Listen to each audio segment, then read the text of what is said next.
We got many animated shorts. And the Ottoman was just beloved by everyone on the jury, and I don't think any of the animators are here, so I can honestly say clear winner. Everyone is delighted, everyone involved. And that's why at the gala the first night, I was like, oh my God, you're winning Best in Fest, I can't tell you. So here you go, thank you so much, it's an honor. And now we can talk about your hobby award-winning film. Oh yeah, no, that one you get to do. And additionally, you have also won the Filmmakers Award for Outstanding Direction in Animation. Nice. So, congratulations. Great, well, yeah, if you all want to have a seat, I will pop over there.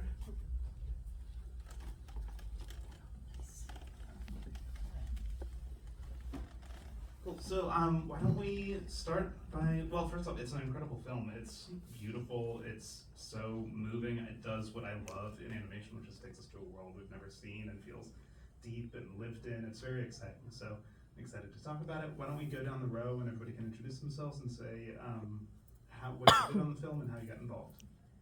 My name is Doug Jabori, and I did some animation shots, and I was also involved in some of the artwork and the calligraphy that was in the film. Cool. And we only have one mic, so we'll share and we can just pass it on down. Hi, my name is Abraham Garwick. I'm the composer for the Ottoman. Hi, my name is Gwen. I was one of the other animators. And I'm Mike. I am the writer and director of the Ottoman. Cool. I'll ask since you're over there. So yeah, it's a wonderful film, and I always like to start at the beginning, like where the ideas come from and what inspired you to make it. So can you talk just a little bit about like the earliest seeds of this project? Yeah, the earliest seeds of the project are the visuals. Even before I had done any world building or concept art or anything, I knew the imagery that I wanted to work with. I had this idea of these massive beetles and scorpions and the sand and the digging, and those were kind of the primal images that I started with. And I pretty much worked backwards to create a world in which this kind of tournament could exist at all. You know, just constantly layering more research on more research and envisioning a North Africa where the Ottoman Empire won World War I and technology progressed in a very different direction, just so that I could end up with these images and these actions. Can you talk about, because I love the world in this and it's so immersive, and I'm curious how you go about building a world like that.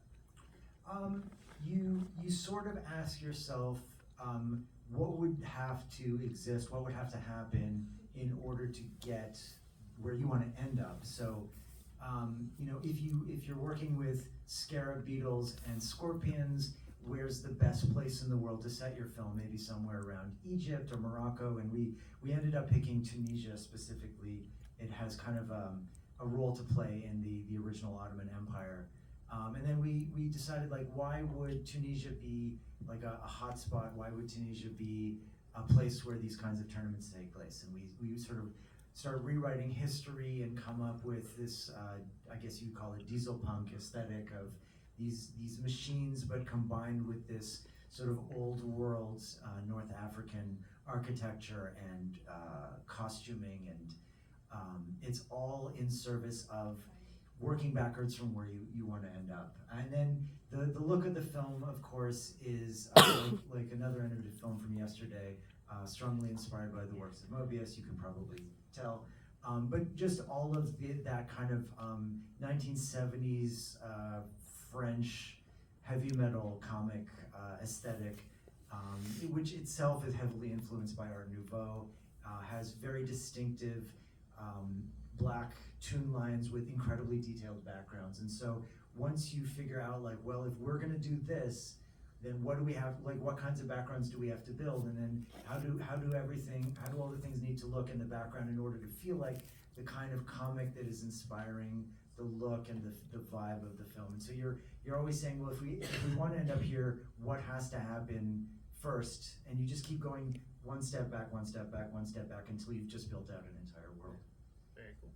And so in developing the story, what was the writing process like? Was it, I know with animation it can change too, sometimes it's script-based or board-based or whatever. So how did you do that? And also, can you speak to why you chose to go with a dialogue-free style? All right, I'll answer those in reverse order. I felt that making it free of dialogue, while definitely more challenging to kind of convey the story, would make it feel more universal, and that was something that was really important to me. I wanted it to feel like anyone in the world could watch and understand this film. You don't need like a specific cultural understanding. It's meant to be dynamics that are like very easy for the audience to follow, because we're just putting it up all on the screen. There's no one telling you what's happening. It's all just taking it in with your eyes. And then I forgot the first half of the question. The writing process, Right. the script versus boards and all that. This one was script driven. The boards came after the script, and that's because for me, what happens in the film is the most important. The boarding process was difficult because once you establish like, okay, so this happens, which leads to this, and then that causes this to happen, and you're like, I don't know where to put the camera. I don't know what the pacing should be like. You have to figure all of that out in boarding, and in a way, you're sort of at the mercy of the people that you hire to do the storyboards, who are going to bring their own interpretation. And I think we had like 6 or 7 storyboard artists, each contributing either entire sequences or chunks of sequences. Each of them, reading the script and saying like, well, I think there's going to be a close-up here, and then I think the camera's going to do an overhead shot, and we'll workshop it and say like, I think that's going to cause the pacing to slow down, and I think we want it to speed up. So like, why don't we move the close-up to later? That's going to be a better reaction over here. But you can only do that once people have started to try to interpret the script their own way, so that you can see whether it feels. I know that, for example, when we first showed the concept art of the Ottoman to the team, they said that is not what I thought the Ottoman was going to look like. When they read the script, they imagined someone maybe smaller, because he's kind of he's got an inferiority complex, and they imagined someone who was like not as big as the Ottoman is. Yeah. But for me, I saw him as a kind of like a brutish guy with like stooped shoulders, like life has kind of beaten him down, and he's got like questions about machismo and things like that. So I just feel like, for me, it started with like, this happens, this happens, this happens, and then I would be like, and I have no idea what that looks like or how that flows until the storyboards start coming in. Very cool. Well, I'd also like to ask a question for the entire panel. So one by one, obviously this is a massive undertaking, a lot of work went into it, and there's challenges to filmmaking. So I'm curious for each of you what your single biggest challenge on the project was and how you overcame it. The money, and we overcame it with Kickstarter. You probably saw that the list of Kickstarter backers is basically longer than anything else in the film. That is definitely what allowed us to get to the finish line and be here tonight. And that it takes a lot of effort just to get to that stage. You can't just announce your project on Kickstarter and say, we've got a great idea, please give us money, because they won't. We labored for a full year just to make a 60-second clip of like our vision for what the film was going to look like. We picked a sequence of 10 shots from like the middle of the film. We just animated those 10 shots. We cut them together. We put music on it, and then we felt ready. Like, okay, now that we can show people how it's going to look, now we can say, please give us money to do the other 11 minutes of the film. So it did work, but I mean, those of you in the room who are filmmakers, that like, finding a way to get enough money to fund all of the things, because the animators were all paid. The money, like, we overcame it, but that was by far the biggest obstacle. Yeah, it's, as an animator, you have like technical issues. I remember there's one scene you handed over, the opening scene with all the buildings and the people. Mike was just like, it's gonna take you an hour to open. And he was absolutely correct. It took me an hour to open on my machine. We were working in Cinema 4D, which was a new program for me. But all the issues I had just paled in comparison to the dogged pursuit of a finished film that Mike was going through. And you've got a very calm demeanor. I know the blood, sweat, and tears that went into this, and it looks great, it looks fantastic. I was a part of it a couple of years ago, and like to see it finished now and to hear your work doing the soundtrack is fantastic. So we had a lot of like little surmountable issues for the animation. I'm sure you have your animation issues too to speak to, but I'm super glad to see it done and finished, and congrats.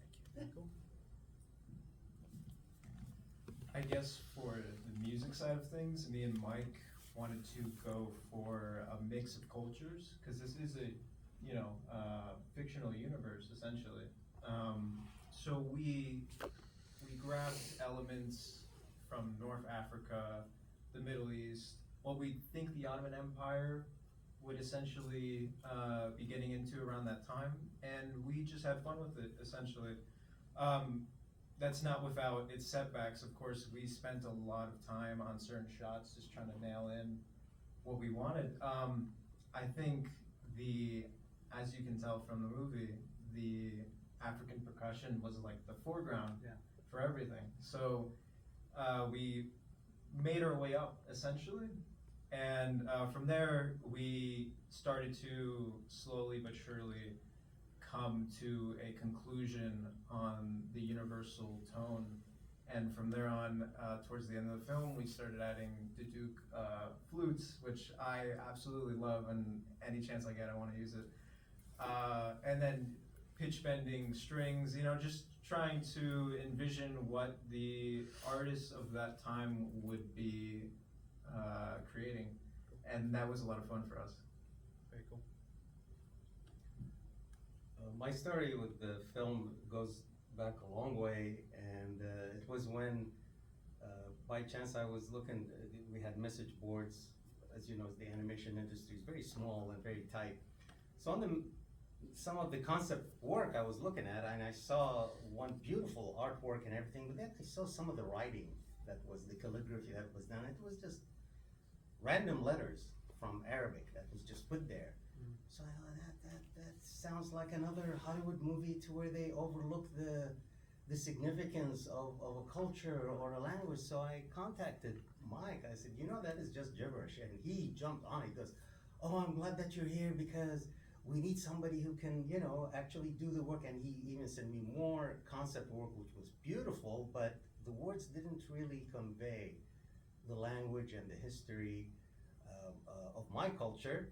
So I thought that's how I got involved, and at the time I was also dabbled with animation. And one thing led to another, and all of a sudden we created this whole world of an Ottoman Empire, like a parallel world, where if the Ottoman Empire was never defeated. So imagine the Ottoman Empire in the 1960s, which has that feel to it, if it kept going and it had that diesel punk and invention. So we went down to such detail that even the logo on his t-shirt is actually, it's proper Arabic lettering with a word that should the Ottoman Empire survive that long, it would have a Turkish word made up for those meccas. So, we went into so much detail, even though he took the general idea, but we went into so much detail that everything would make sense in its respective era and nature of the film. Awesome and inspiring, and I think speaks to the power of collaboration, so well done. I want to open it up to some audience questions in a moment, but I want to know, my final question before I do that is, can you tell us just a little bit about what happened after you wrapped production, and what journey has this film been on, and what might be next?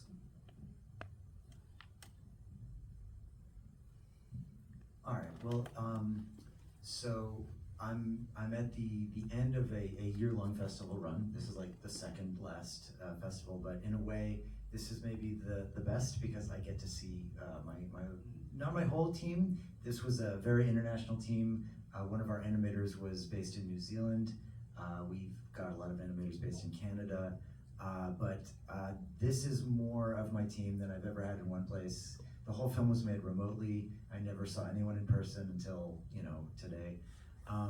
So like it's been very gratifying to see it on a big screen, very, very loud, because I think you would agree, like it's kind of built for that. It's a very bombastic film, and I I feel like, yeah, people will eventually watch this on their phones and on their laptop screens, but at least the people who worked on it and you guys get to see it like really, really big, which is how it was designed to be seen.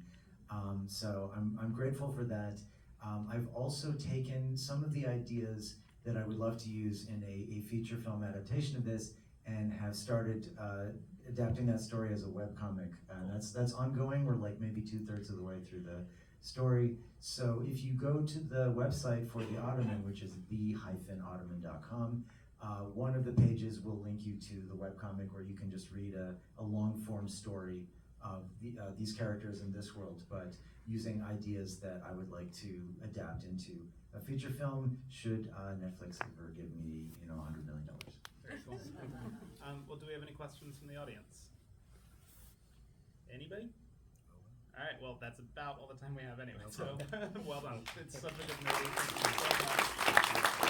Yeah. Cool. And do we have filmmakers